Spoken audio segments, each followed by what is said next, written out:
Hello guys, welcome back to TFD. So Stephanie White wants to continue building the Indiana Fever around Kelsey Mitchell. Now, you all know that I've been very critical of Stephanie White, and look, I'll give her credit. The Fever did make progress by the end of the season. They got further than most people expected. But even with that, I still don't believe she's the right coach for this team. I haven't changed my opinion on that, and I've explained why multiple times. I just don't think she's the right coach for Caitlin Clark. The other day, I was watching a highlight, that beautiful play where Caitlin made the defensive stop, got the ball, and fired that incredible pass to Sophie Cunningham in transition. It was absolutely perfect. One of those plays that shows exactly why Caitlin Clark is special. And when I saw that clip again, I thought to myself, that's the kind of creativity and freedom that Stephanie White seems to want to take away from Caitlin. We've actually heard this directly from Caitlin herself. Remember when she got pulled out of a game for making a risky pass? The whole risk versus reward talk came up. And to me, that just says everything. Stephanie White wants to limit Caitlin Clark. She wants to control her instincts, dull her flair, and turn her into a standard, predictable WNBA point guard. That's not what Caitlin Clark is. That's not what makes her great. And that's what worries me.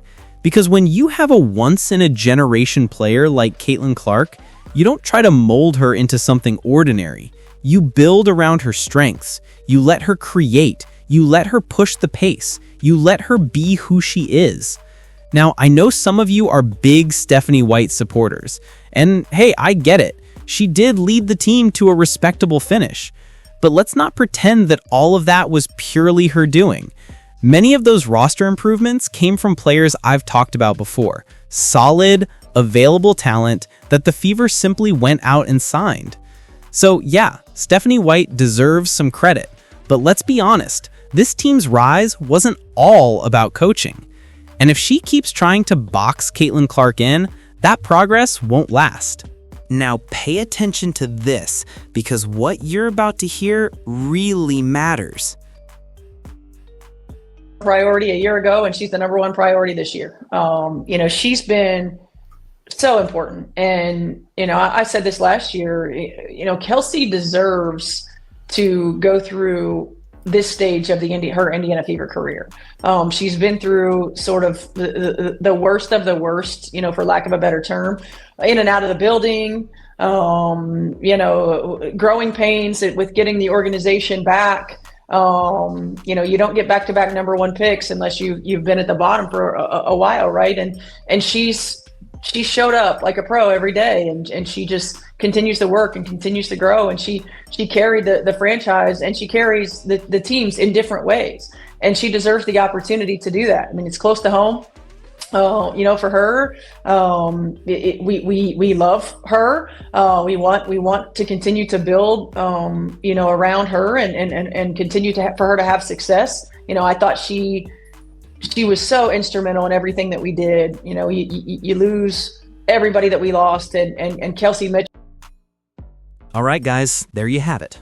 She said it at the beginning, she said it at the end, and you can't miss it once you actually listen closely. The way Coach Stephanie White talks about Kelsey Mitchell, it's crystal clear. She is all in on Kelsey Mitchell. She's all about building the Indiana Fever around Kelsey Mitchell, about making her the face, her the star, her the priority. But you know who's not being treated that way? Caitlin Clark, the generational player who has done more for the Fever and the WNBA in 1 year than the entire organization did in the past 5. You can listen to every word Stephanie White says and still not hear her give Caitlin Clark the kind of respect she's earned. Not the scorer that Caitlin Clark is, not the passer that Caitlin Clark is, not the leader that Caitlin Clark is. For Stephanie White, this is Kelsey Mitchell's team, 100%. And they've been talking about it since last year. So don't try to tell me that she's the perfect coach for Caitlin Clark, because nothing she's done or said proves that. And look, she keeps saying Kelsey shows up every day, she works hard, she does her job. Well, guess what? It's a job. You're supposed to show up. That's not special. That's not a reason to build a franchise around someone. everybody else in the real world shows up to work every single day too. People wake up before the sun's up, work 10, 12 hours a day, 6 days a week, just to keep food on the table. You don't hear anyone giving them awards for just showing up. So let's not pretend that's some incredible accomplishment in itself. You're getting paid, and pretty well, I might add, to play basketball for a few months out of the year. That's your job. And if showing up is your main selling point, that says more about the team's standards than it does about your greatness. Now, if Kelsey Mitchell is so amazing, if she's so great to build around, explain something to me. Why did the Fever stink for years until Aaliyah Boston and Caitlin Clark arrived? All those seasons before, when it was Kelsey's team, where were the wins? Where was the elevation? Where was the leadership? Let's be real. The Fever were stuck at the bottom year after year. It wasn't until Boston came in and gave them some presence in the paint that they started to turn a corner. And then when Caitlin Clark showed up, boom. Suddenly there's life, there's excitement, there's energy, there's national attention, there's hope. And look, I'm not hating on Kelsey Mitchell. I've said it plenty of times. She's one of the best shooting guards in the WNBA, maybe the best pure scorer at her position. But that's not the point. The issue is that Stephanie White seems obsessed with the idea that the Fever needs to be built around Kelsey instead of Caitlin. And I'm sorry, that makes absolutely no sense. When you've got a once-in-a-generation player like Caitlin Clark, a player who's already changing the entire landscape of women's basketball, you don't build around someone else. You build with her at the center. She's your cornerstone, period. This is a player who's not only the first rookie in WNBA history to record a triple-double, she did it twice. She broke assist records left and right, led the league in assists per game, and by the way, that average increased as the season went on. She had moments that no other rookie has ever had, like draining 3 threes in 32 seconds, hitting impossible shots over all defensive players, and drawing comparisons to legends already. And if you actually look at the stats, the leadership, the composure, Caitlin Clark elevated that entire team the moment she put on that Fever jersey.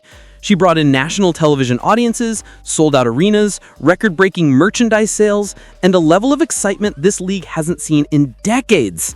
And yet somehow, Stephanie White is acting like this team needs to orbit around Kelsey Mitchell instead of Caitlin Clark.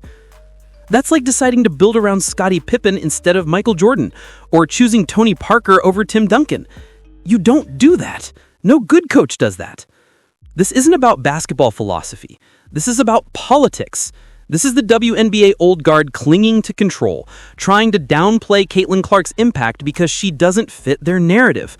Stephanie White is just playing that same game, talking up veteran leadership, loyalty, and showing up, while quietly ignoring the one player who's actually revolutionized the sport. And here's the thing, Caitlin Clark needs to realize that. She needs to recognize that this situation isn't built for her success, because if your coach doesn't believe in centering your talent, you're already at a disadvantage. She's got to stop letting yourself be used as a punching bag. Stop trying to please everyone. Stop worrying about being the nice rookie who doesn't rock the boat.